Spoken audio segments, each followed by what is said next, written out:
തിരിച്ചറിയാനാവാത്ത 22 മൃതദേഹ ഭാഗങ്ങൾ പുത്തുമലയിൽ വൈകിട്ട് 4 മണിക്കാണ് സംസ്കരിക്കുന്നത്. അല്പസമയത്തിനകം അതിൻ്റെ നടപടിക്രമങ്ങൾ തുടങ്ങും. പുത്തുമലയിൽ നിന്ന് സജോ ദേവസ്യ വിവരങ്ങൾ നൽകും. സജോ, അങ്ങനെ ഒരിക്കൽ കൂടി നമ്മൾ കഴിഞ്ഞ 2 ദിവസവും ഈ കൂട്ട സംസ്കാരത്തിൻ്റെ വിവരങ്ങൾ കാണുന്നുണ്ട്. ഇതാ വീണ്ടും അത്തരം ദൃശ്യങ്ങൾ വരുന്നു.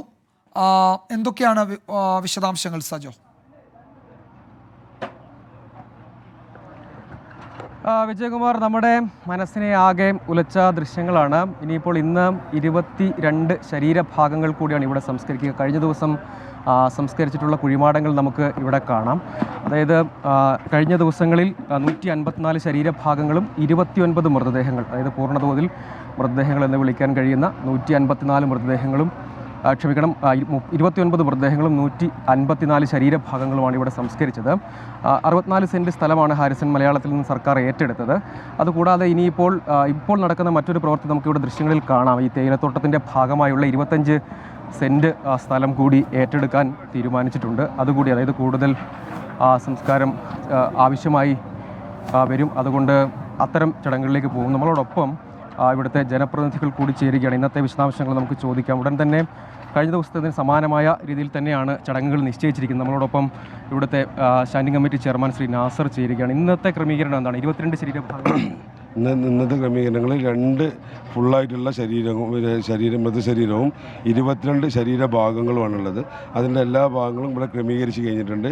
ഇന്നലെ നമ്മൾ താഴത്ത് കാണുന്ന ഇവിടെ ബാലൻസ് ഉള്ള സ്ഥലത്ത് ബാലൻസ് ഇവിടെ അടക്കുകയും ബാക്കി നമ്മളെ ഈ പന്തലിൻ്റെ അപ്പുറത്ത് ചെയ്യാനുള്ള എല്ലാ സജ്ജീകരണങ്ങളും ചെയ്തിട്ടുണ്ട്. കൂടാതെ 25 സെൻറ്റും കൂടി ഇന്ന് നമ്മൾ സ്ഥലം ഇല്ലാത്തതുകൊണ്ട് കുറച്ച് സെൻറ്റിൻ്റെ കണക്ക് എത്രയാണെന്നറിയില്ല, കുറച്ച് സ്ഥലം കൂടി ബാക്കോട്ട് എന്ത് ചെയ്തിട്ടുണ്ട്. നമ്മളിന്ന് ഹാരിസൺ മലയാളം ലിമിറ്റഡ് രാവിലെ വന്ന് സർവേ ചെയ്ത് അത് നമ്മൾ ചെടി പറിച്ചും കൊണ്ട് നിൽക്കുന്നുണ്ട്.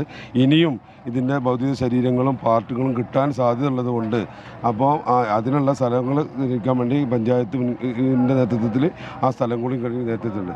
2 ദിവസങ്ങളിലായി 37 മൃതദേഹങ്ങളും 154 ശരീരഭാഗങ്ങളുമാണ് ഇവിടെ അടക്കം ചെയ്തത്. 39 മൃതദേഹങ്ങളും 154 ശരീരഭാഗങ്ങളുമാണ് ഇപ്പോൾ ഇവിടെ അടക്കം ചെയ്തിട്ടുള്ളത്. ഇന്നിപ്പോൾ 2 മുഴുവനായിട്ടുള്ള ശരീരവും 22 ശരീരഭാഗങ്ങളുമാണ് ഇപ്പോൾ ഏകദേശം ഇവിടെ എത്തിക്കഴിയാനായിട്ടുണ്ട്. അതുകൂടി കഴിഞ്ഞാൽ ഇതുവരെ വന്നത് നമ്മൾ സംസ്കരിച്ച് കഴിയും. അതുപോലെ തന്നെ നമ്മൾ സർവ്വമത പ്രാർത്ഥനയും അവർക്കുള്ള എല്ലാ ആദരവും ബഹുമാനവും ഇതുവരെ ചെയ്തതുപോലെ തന്നെയാണ്. അതിന് ഓരോരുത്തർക്കും ഓരോ കുഴികളായി തന്നെ ഒരു പാർട്ടി നമ്മളൊരു ബോഡിയായി കണക്കൂട്ടി തന്നെയാണ് ഇവിടെ ചെയ്തുകൊണ്ടിരിക്കുന്നത്.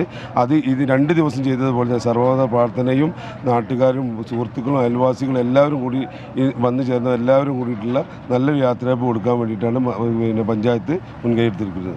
വളരെ നന്ദി. അതാണ് വിജയകുമാർ. അവരാരെന്ന് നമുക്കറിയില്ല.